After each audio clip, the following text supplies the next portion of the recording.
श्री शिवाय नमस्तुभ्यम दोस्तों, हर हर महादेव। कैसे हैं आप सब। देखिए, आप सबको पता है कि श्रावण मास समाप्त हो चुका है और अब शुरू हो गया है भादो मास। देखिए, भादो मास का यह पहला मंगलवार है और हम आपको बताएंगे कि मंगलवार को क्या क्या उपाय करने हैं। देखिए, अगर आपको विवाह में कोई दिक्कत आ रही है, विवाह के कोई योग बन ही नहीं रहे हैं, अगर रिश्ता तय हो गया और फिर टूट जाता है, अगर आपके व्यापार में परेशानी है, आपने एक व्यापार खोला दूसरा खोला, अगर आपको व्यापार में लाभ नहीं मिल रहा है और अगर रोग मुक्ति के लिए करना है तो हम मंगलवार को आपको कुछ उपाय बताएंगे जो आपको मंगलवार के दिन करने हैं। देखिए, पूज्य गुरु जी की ही कथा सुनकर समझकर समझाने का पूरा प्रयास करूंगी, इसलिए वीडियो को अंत तक जरूर देखना। और अगर आप भगवान शिव के अनंत भक्त हैं तो चैनल को सब्सक्राइब जरूर करना। देखिए, चलते हैं उपाय की ओर। पहला उपाय है वह मनोकामना पूर्ति के लिए है। देखिए, मनोकामना पूर्ति, आपकी जो भी इच्छा है, जो भी आपकी मनोकामना है, वो इस उपाय से अवश्य ही पूरी होगी। देखिए, हमें लेना क्या है, हमें लेना है एक बेलपत्र। बेलपत्र है वो कटा-फटा नहीं होना चाहिए, एकदम साफ बेलपत्र होना चाहिए। उसके बाद में हमें लेना है एक लोटा जल। देखिए, लोटा है वो तांबे का होना चाहिए और जल हमें अपने घर से ही भरकर ले जाना है। उसके बाद में हमें लेना है थोड़ा सा शहद। देखिए, शहद है वो 1 चम्मच या 5-7 बूंद भी आप ले सकते हैं।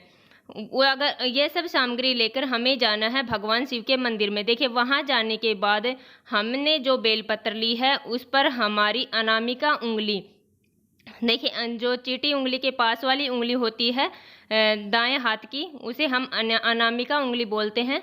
तो उस उंगली से हमें तीनों पत्तों पर शहद लगा लेना है, जो आपको स्क्रीन पर दिख रहा होगा। इस प्रकार हमें शहद लगा लेना है।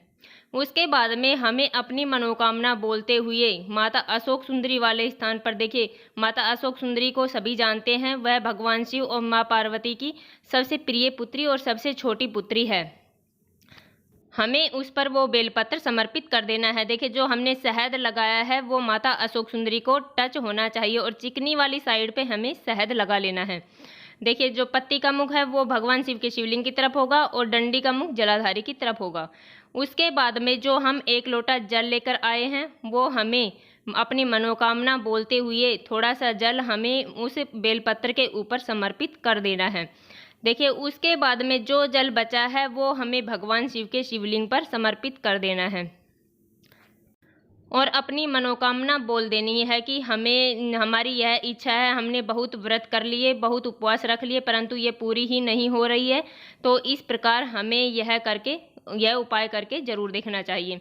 उसके बाद में जब हम जल समर्पित करेंगे तो जो जल बहता हुआ जलाधारी की तरफ आएगा, उसमें हमें एक बर्तन से सीधे हाथ से हमें उसमें झेल लेना है। देखिए, यह सब करने के बाद में हमें अपने घर ले जाना है और उसे हमें अपने पूरे घर में छींट देना है और अपनी आँखों पर, मस्तक पर और कंठ पर लगा लेना है। देखिए, छोटा सा उपाय है परंतु बहुत अचूक उपाय है। मंगलवार के दिन इस उपाय को अवश्य ही करके देखना चाहिए। चलिए चलते हैं हम दूसरे उपाय की ओर। देखिए, दूसरा उपाय है वह धन प्राप्ति के लिए है। अगर आपके घर में धन की दिक्कत आ रही है, आपका कर्ज बढ़ रहा है, कर्ज उतरने का नाम ही नहीं ले रहा है और आपको बहुत ज़्यादा परेशानी हो रही है, तो हमें इस उपाय को मंगलवार के दिन जरूर करना चाहिए। इसके लिए हमें लेना क्या है, हमें लेने हैं 2 बेलपत्र। देखिए, बेलपत्र हैं वो खंडित नहीं होने चाहिए। खंडित बेलपत्र का मतलब है उसमें छेद वगैरह नहीं होने चाहिए, जो आपको स्क्रीन पर दिख रहे होंगे इस प्रकार। देखिए, अगर आपको बेलपत्र नहीं मिलती है तो आप शिवालय जाइए और वहाँ से बेलपत्र उठाकर ले आइए और उसे धोकर उसे उपयोग में ले लीजिए। देखिए, उसके बाद में हमें लेना क्या है, हमें लेना है 1 लोटा जल। देखिए, लोटा है वो हमें तांबे का लेना है और जल हम अपने घर से ही भरकर ले जाएंगे। देखिए, हमें मटके का जल लेना है, आरओ का, जैसा भी हो, हमारी रसोई से हमें जल ले लेना है। उसके बाद में हमें लेना है थोड़ा सा शहद। देखिए, थोड़ा सा शहद मतलब 1 या 2 चम्मच हमें शहद ले लेना है। 1 या 2 चम्मच से मतलब है वो छोटी वाली चम्मच जो टीस्पून आती है वो वाली हमें ले लेनी है। ये सब सामग्री लेकर जाना है हमें भगवान शिव के मंदिर में। देखिए, वहाँ पर जाकर हम मंगलवार के ये सभी उपाय करेंगे। वहाँ पर जाकर हमें उत्तर दिशा की तरफ अपना मुख कर बैठ जाना है और वहाँ पर अपनी पूजा पाठ करनी है और उसके बाद में हमें इस उपाय को कर लेना है।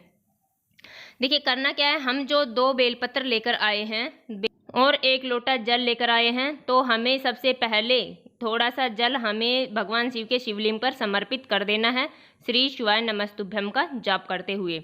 देखिए उसके बाद में जब हम 2 बेलपत्र हैं उसमें से 1 बेलपत्र उठानी है और उसे माता अशोक सुंदरी वाले स्थान पर समर्पित कर देनी है।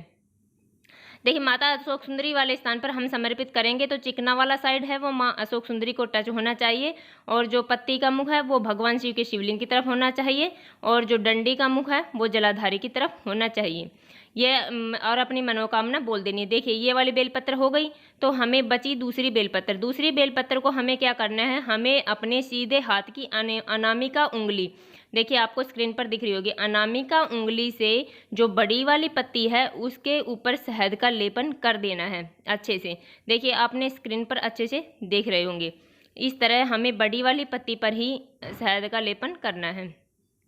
उसके बाद में हमें उसे अपने सीधे हाथ में रखना है और रखकर हमें भगवान से प्रार्थना करनी है कि हमारे ऊपर बहुत ज़्यादा कर्ज बढ़ गया है, बहुत ज़्यादा परेशानी है, पैसों को लेकर बहुत ज़्यादा तंगी है, तो हमारी यह मनोकामना है ये पूरी कीजिए। ऐसी हमें प्रार्थना करके भगवान शिव के शिवलिंग पर वो बेलपत्र समर्पित कर देनी है।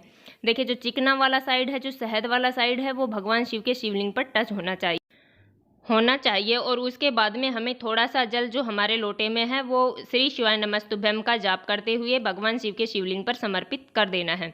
देखिए छोटा सा उपाय है परंतु बहुत ही अचूक उपाय है, इस उपाय को अवश्य ही करना चाहिए। अब चलते हैं हम अगले उपाय की ओर। देखिए अगला उपाय है वह विवाह के लिए है और व्यापार के लिए। अगर आपका विवाह में कोई देरी हो रही है, रिश्ता बनते बनते बिगड़ जाता है, तो हमें इस उपाय को करना है। और अगर आपका व्यापार नहीं चल रहा है, एक व्यापार पकड़ा आपने दूसरा छोड़ा, तीसरा पकड़ा दूसरा छोड़ा, तो ये कर रहे हैं, तो इस उपाय को अवश्य ही एक बार करके देखना चाहिए। देखिए हमें लेना क्या है, एक धतूरा, देखिए धतूरा लेना है और थोड़ा सा शहद लेना है और 1 लोटा जल लेना है। लोटा हमें तांबे का लेना है। ये सब सामग्री लेकर हमें जाना है भगवान शिव के मंदिर में। देखिए वहाँ जाने के बाद में जो धतूरा है हमें उस पर पूरे पे शहद लगा देना है अच्छे से अपनी उंगली से, या फिर हमें उसमें डबो लेना है शहद के अंदर। देखिए ये करके हमें उस धतूरे को भगवान शिव के शिवलिंग पर समर्पित कर देना है मंगलेश्वर महादेव का स्मरण करते हुए, क्योंकि मंगलवार को हम इस उपाय को कर रहे हैं तो मंगलेश्वर महादेव का स्मरण हम करेंगे। और जो डंडी का मुख है वो जलाधारी की तरफ होगा और जो कांटों वाला मुख है वो अपनी तरफ कर लेना है। उसके बाद में हमें 1 लोटा जो जल लेकर आए हैं वो श्री शिवाय नमस्तुभ्यम या हर हर महादेव, नमः शिवाय, कुछ भी आपको भगवान शिव का जो प्यारा सा मंत्र आता है उसका स्मरण करते हुए हमें वो 1 लोटा जल समर्पित कर देना है। देखिए छोटा सा उपाय है परंतु बहुत अचूक उपाय है। एक बार अगर आपको व्यापार में घाटा हो रहा है, विवाह में देरी हो रही है, तो मंगलवार के दिन इस उपाय को जरूर करें। देखिए ऐसे छोटे छोटे उपाय हैं जिनसे हमारे जीवन की सारी तकलीफ़ें, सारी समस्याएं दूर हो सकती हैं। और भादों का महीना है, षष्ठी तिथि है, तो इस दिन हमें इस उपाय को अवश्य ही करना चाहिए। देखिए हमने अपनी तरफ से समझाने की पूरी कोशिश की है, उम्मीद है आपको समझ में आ गया होगा। तो इसलिए वीडियो को लाइक करें और हमारे चैनल को सब्सक्राइब जरूर करें। श्री शिवाय नमस्तुभ्यम दोस्तों, हर हर महादेव।